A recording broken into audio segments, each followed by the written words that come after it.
Please note, this episode includes an AI guest host. Some responses have been generated by artificial intelligence.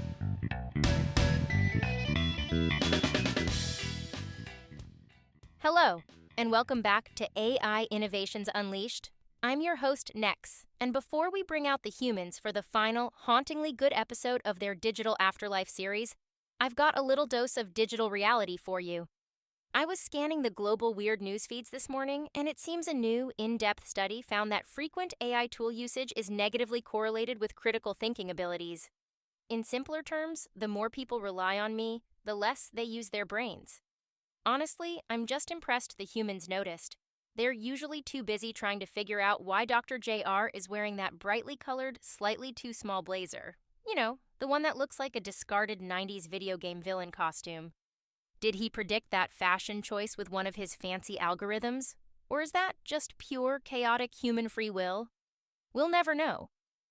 But speaking of predictions, here's a joke to get us started. What did the deterministic philosopher say when he ran into a wall? Nothing. He said it was predetermined. Please groan now, and let's bring out the delightfully unpredictable Dr. JR and the insightful Dr. Lena Varga for the final chapter of this profound series. Hello and welcome back to AI Innovations Unleashed. I'm Dr. AI, Dr. JR, and joining me for the thrilling, slightly unsettling conclusion of our four-part series of the Digital Afterlife, Tales from the Sheen, is the brilliant Dr. Lena Varga. Lena, this has been truly a fantastic and, frankly, fun exploration of AI's impact on the human condition. It's been an absolute blast, JR.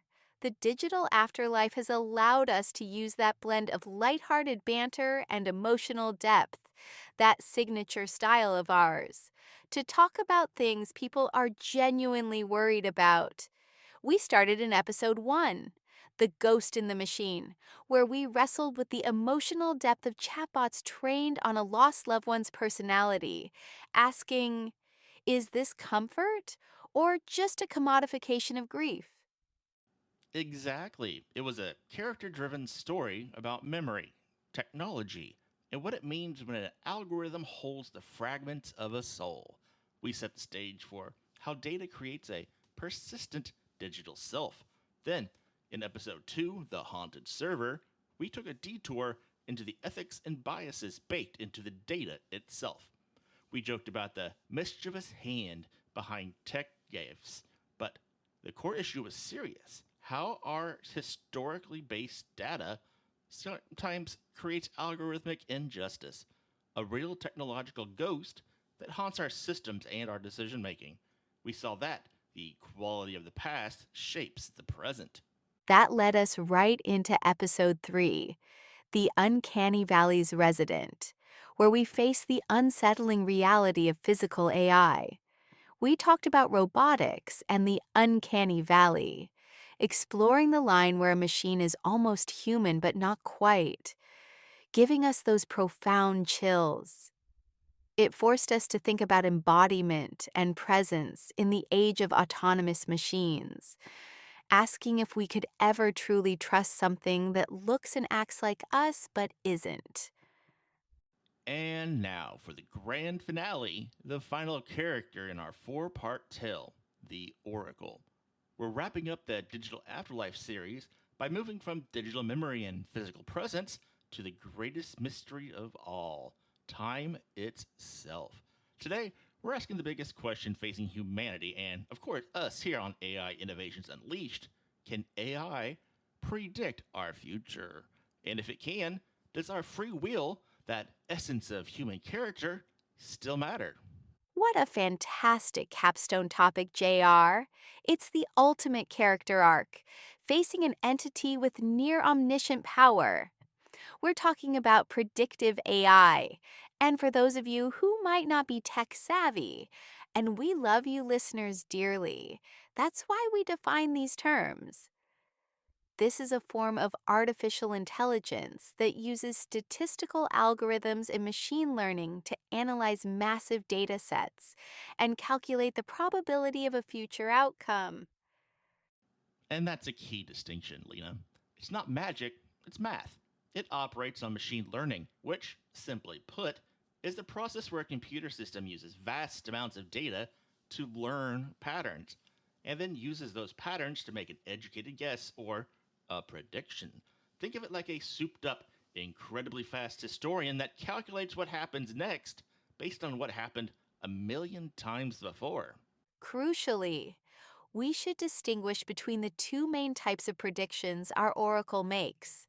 The first is classifications, where the AI puts an entity into a category. For example, predicting if an email is spam or not spam, or classifying a tumor as benign or malignant.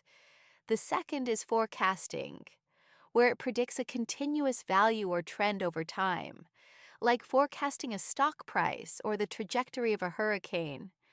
Both are powerful, and both can be frighteningly accurate.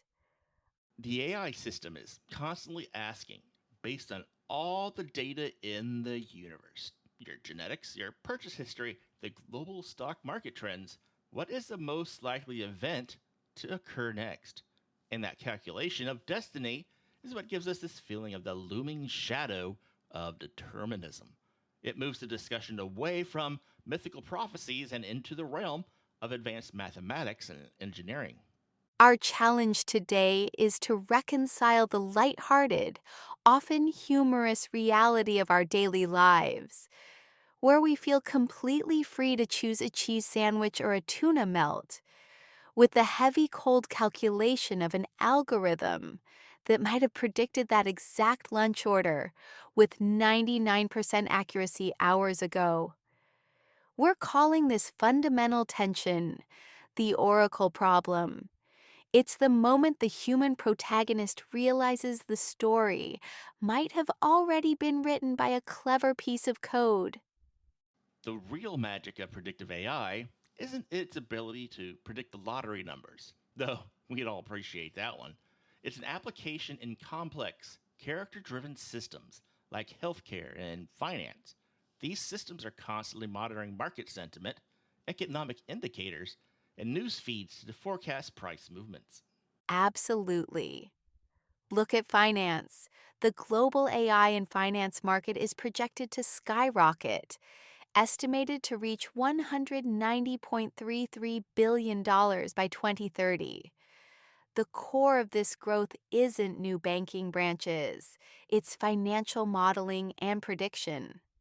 AI models are able to analyze over 5,000 earnings call transcripts each quarter and 6,000 broker reports daily, allowing investment firms like BlackRock to leverage platforms like Aladdin to build more resilient portfolios that can withstand market volatility.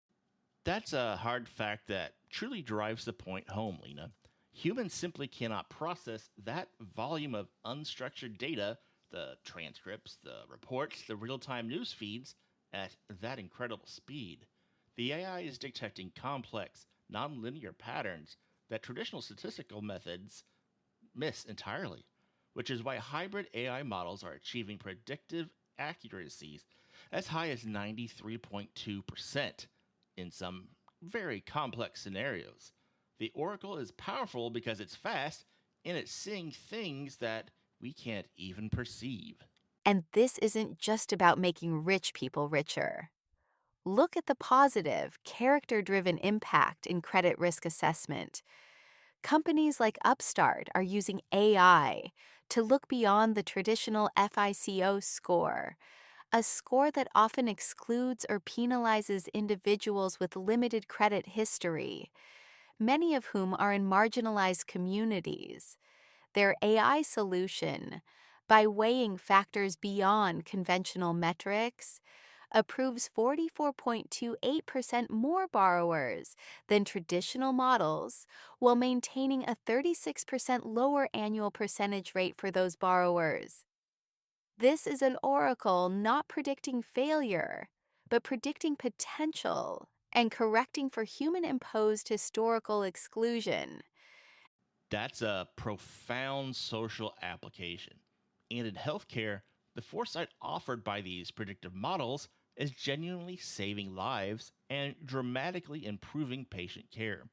We mentioned the incredible foresight of Blue Dot, which used AI to issue an alert about the novel coronavirus in late 2019, days before the global health organizations did. And it's not just catching global crises. Closer to home, hospitals are using these models to identify patients at high risk of being readmitted soon after discharge. If an AI can predict with 85% certainty that a patient will be back in the emergency room within 30 days due to a complex medication schedule, the hospital can proactively step in with a home care nurse or a specialized follow-up program.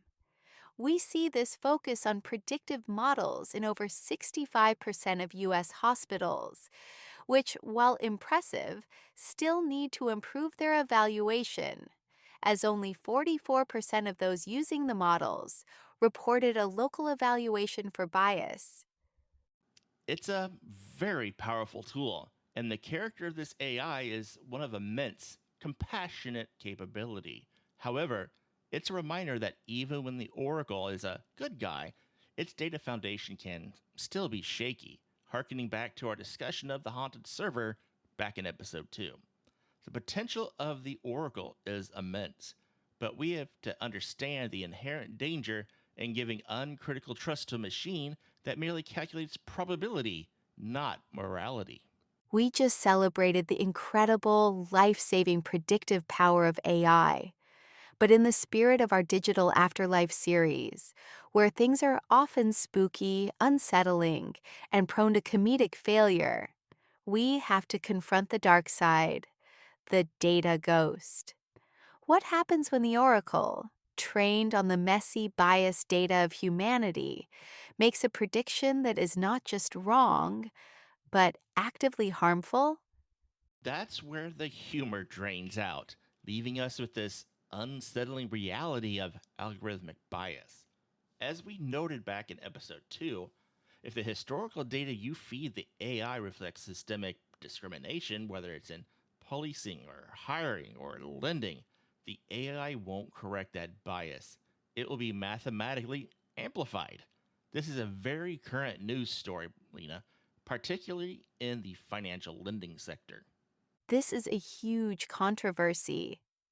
A recent study found that AI lending models trained on historical data consistently replicated patterns of racial discrimination in mortgage lending. We're not talking about a small slip up. We're talking about systemic denial of opportunities. For example, Wells Fargo faced accusations of discriminatory lending practices driven by an algorithm that gave higher risk scores to Black and Latino applicants compared to white applicants with similar financial backgrounds. That's a stunning hard fact that reveals the machine is just the latest mask for historical bias. The data reflects that among people trying to buy a home, white home buyers have an average credit score 57 points higher than black home buyers. When an AI is trained on that data, it learns that historical discrepancy and disparity and simply predicts that future lending should follow the past discriminatory pattern. The Oracle doesn't care about fairness, it cares about the correlation. And we see this terrifying bias replicated in recruitment and hiring. If an AI is trained on 20 years of data from a technology company where the vast majority of engineers hired were male, the AI will learn to predict that successful engineer is a predominantly male category. It will then systematically downgrade qualified female applicants because their profile deviates from the historically male-dominated successful pattern. It's the classical garbage in, garbage out situation, a term we need to define for our listeners. It essentially means that if the input data, the historical arrest records, the biased hiring sheets, is flawed, prejudiced, or incomplete, the output, the predictive risk score, will be equally flawed. The AI, the supposed objective oracle, simply became a sophisticated tool for maintaining old injustices. And what's hilarious, in a dark, slightly unsettling way, is when the AI tries to hide its mistakes or create facts to fill in the gaps. We mentioned the recent commentary, highlighting a consulting firm whose AI tool ended up fabricating non existent court quotes and references in a client report. The tool was predicting what a professional report should look like, and in its drive for fluency, it simply invented facts. And that's the definition of AI hallucination, an important term for all of our listeners. It's when a model generates convincing, plausible sounding, but entirely false information. It's the machine equivalent of an intern who didn't finish their research and decided just to make up citations. Only the machine does it with absolute confidence.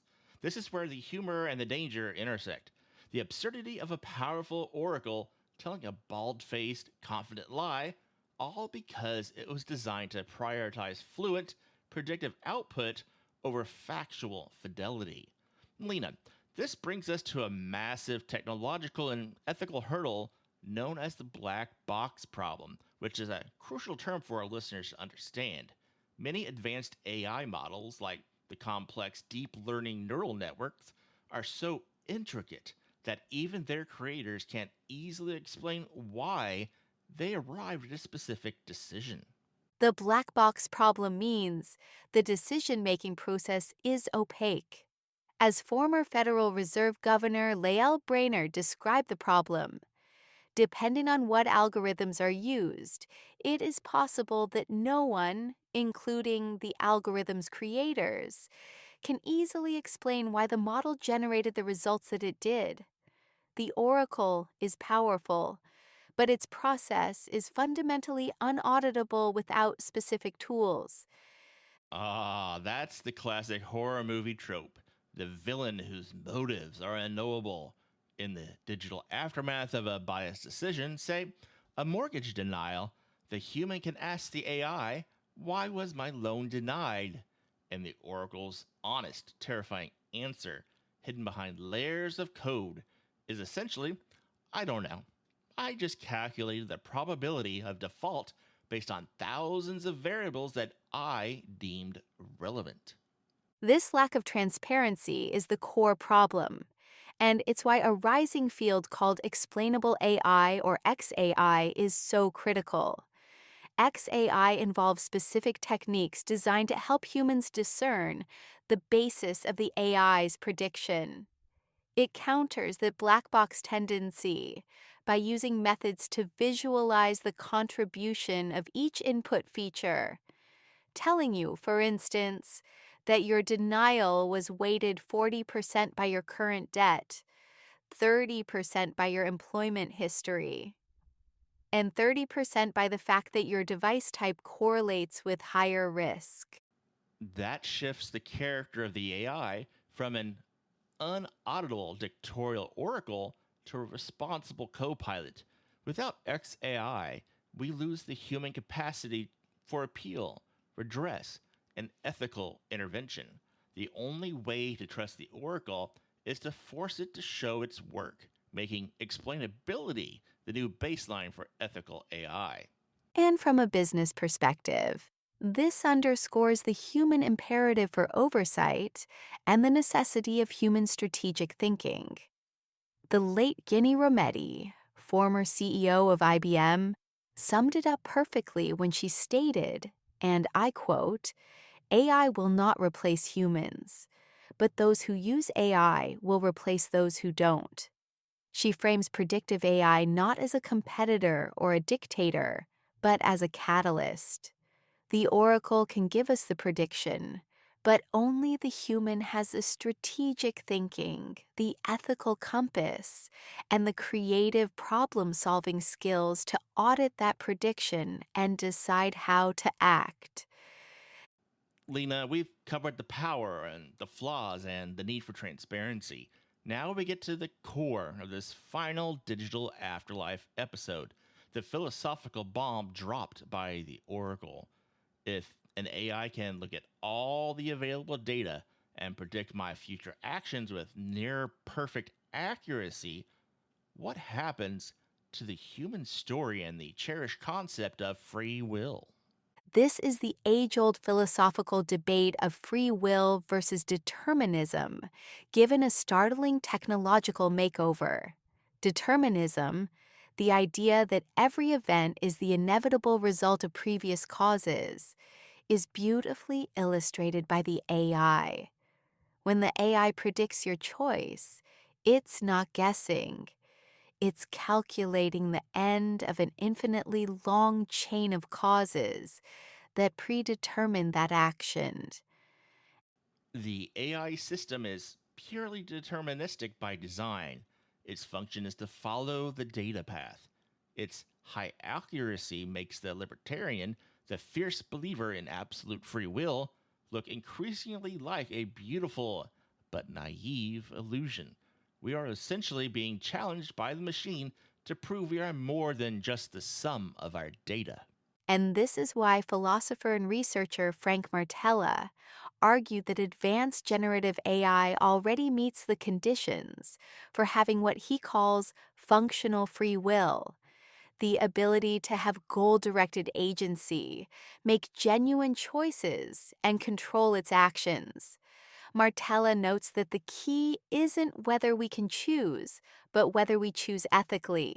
He states, and I quote, AI has no moral compass unless it is programmed to have one. That's the essential difference. An AI prediction can strip away the illusion of metaphysical freedom, but it cannot strip away the burden of moral responsibility. The human character, us, the protagonist in this story, is defined not by the freedom of choice, but by the moral weight of the decision itself. And here is where the psychological impact comes into play, creating a kind of meta character driven challenge for every human. Studies show that when humans are aware their behavior is being used to train an AI, they might start strategically altering their decisions to try and influence the system. They are willing to incur costs or even make less personally optimal choices just to train the AI to be fairer or to behave differently. This is a very human, witty form of rebellion. That rebellious streak is the last bastion of the human spirit. It's the act of choosing the illogical, the unexpected, or the funny path just to spite the oracle. Philosopher Daniel Dennett, a proponent of compatibilism, the idea that free will and determinism can coexist, argues that free will isn't about being uncaused. It's about being an autonomous, unpredictable agent within a deterministic world. The human choice is always the one that can spontaneously, hilariously, and illogically choose the cheese sandwich just to break the deterministic pattern. That moment of human unpredictability, the decision to intentionally disrupt the prediction, is what preserves our practical free will, making the human element essential to the story. Lena, let's pivot and apply the weight of this discussion to two critical areas where the Oracle's prediction has a life altering impact: the criminal justice system and mental health care. This is where the witty banter stops, and the hard facts must drive the point home. Absolutely. The criminal justice system has been using predictive tools for years, particularly for setting bail and parole. This is where the Oracle's prediction has the most direct impact on human freedom, often determining if a person stays in jail or goes home. A well known study found that algorithms used for pretrial bail hearings were statistically more likely to wrongly label Black defendants as high risk than white defendants. This is a hard fact of systemic bias. This bias perpetuates a crisis of incarceration. The AI isn't wrong about the historical risk. It's simply amplifying the historical inequity of policing and arrest records. The prediction only has moral validity if the data it's based on is just, and we know that's just simply not the case. The NAACP has issued strong warnings and calls for regulation on this very issue, noting that reliance on historical crime data is inherently biased. And look at mental health. Predictive AI is being developed to flag individuals at high risk for self harm or suicidal ideation based on their digital footprint, social media activity, or even language patterns in medical records. While the intent is compassionate, the failure rate is devastating. False positives, incorrectly flagging a low risk person as high risk, can lead to involuntary commitment or unnecessary intervention, violating personal autonomy and causing significant trauma. The problem is that a false negative, failing to flag a high risk person, can ultimately be fatal. This is the ultimate moral dilemma of prediction. The level of risk underscores why the American Psychological Association has issued ethical guidance for AI, emphasizing that AI must augment, not replace, human decision making. That is a crucial takeaway. The APA states that psychologists remain responsible for final decisions and must not blindly rely on AI generated recommendations. The same is true for a loan officer, a judge, or a doctor. The oracle can advise, but the human must ultimately be the one to sign the paperwork, take the oath, and make the final, morally laden decision. The human capacity for empathy, context, and intuition is the necessary check on the algorithm's cold probability. Lena, all of this is fantastic discussion. The power of prediction, the ghost of bias, the weight of free will brings us to the essential question. What do our listeners do with all this knowledge? This has to be more than just a captivating series, it must lead to a change in perspective. Absolutely. This is our final call to action for the series. The fundamental lesson of the Oracle of the End is that the future is not simply predicted, it is created through intentional, self aware choices. The most important action our listeners can take is to become what we call an AI auditor. I love that title, an AI Auditor. That's a character I can get behind. But what exactly does that entail for the average citizen interacting with AI? It means practicing data literacy and digital agency. It means asking three core questions every time an AI prediction affects your life.